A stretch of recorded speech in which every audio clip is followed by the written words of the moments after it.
सभेला बोलत असताना खरं तर मला मनस्वी आनंद होतोय। लातूर मध्ये सध्या काय वातावरण आहे हे सांगत असताना मला वाटतंय तुम्ही तुमच्या आवाजात एकदा सांगा, लातूर मध्ये काय चाललंय? कमळ आहे का नाही? लातूरकर काय चाललंय?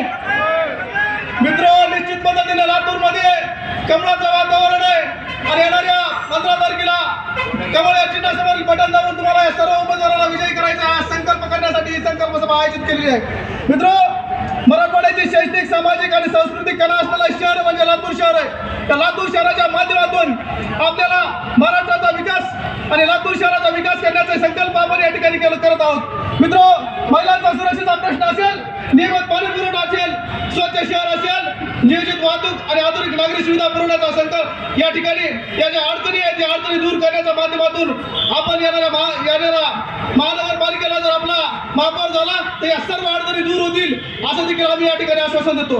मित्र, आपल्या भारतीय जनता पार्टी मार्फत अनेक योजना आपल्याला देण्यात आल्या आणि भारतीय जनता पार्टी या योजनेच्या माध्यमातून आपली सेवा करते। लाडकी बहीण योजना तुम्हाला मिळाली की नाही? लाडकी बहीण योजना, मित्र, लाडकी बहीण योजना मिळाली आहे। लाडक्या बहिणीच्या खात्यामध्ये 1500 रुपये पडण्याचं काम देखील तुमच्या हातात आलेलं आहे। मित्र, या माध्यमातून अनेक माध्यमातून तुमच्या भारतीय जनता पार्टी तुमच्या सेवेचं काम करते। मित्र, या सभेसाठी मी तुम्हाला अटल बिहारी वाजपेयी यांचे 1-2 शब्द सांगतो। अटल बिहारी वाजपेयी असं सांगत होते, अंधेरा हटेगा, सूरज निकलेगा और कमल खिलेगा।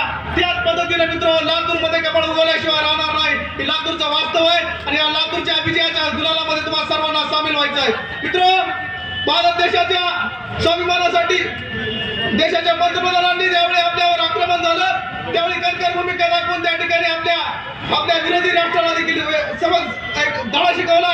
त्या राष्ट्राच्या आणि आपल्या भारत मातेचा अभिमान या ठिकाणी जागृत केला।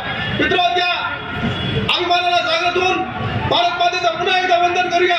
भारत माता की जय, भारत माता की वंदे वंदे। मित्र, हा देशप्रेम आपल्याला पुन्हा एकदा जागृत व्हायचा आहे आणि येणाऱ्या काळामध्ये आपल्याला जे आपले महापौर होणार आहेत त्यांच्या कमळ या निशाणीसमोर बटन दाबून येणाऱ्या 15 तारखेला सर्व उमेदवारांना विजय करायचे। मित्र, तुमची आर्थिक अडचण लक्षात घेऊन घरकुलाचा प्रश्न होता, अशा घरकुलाचे प्रश्न आणि घरकुलासाठी अनुदान देण्यात आलं आणि या घरकुलाला जे अनुदान देण्यात आलं त्या माध्यमातून लातूर शहरामध्ये हजारो घरं निर्माण झाली आणि या घरं निर्माण झाल्यामुळे तुमचं राहणीमान सुधारलं, तुमचं जीवनमान उंचावलं। असे अनेक कामं भारतीय जनता पार्टी तुमच्या सेवेसाठी करते। मित्र, मला तुम्हाला आनंद वाटतोय। एक काळ होता आणि एक काळ होता ज्या काळामध्ये लाईट जायची, त्यावेळेस सोशल मीडियावर गाणं निघालतं। काय गाणं निघालतं? लोडशेडिंगला लावा आग। मित्र, लोडशेडिंगला आग लावण्याची भाषा करत होते।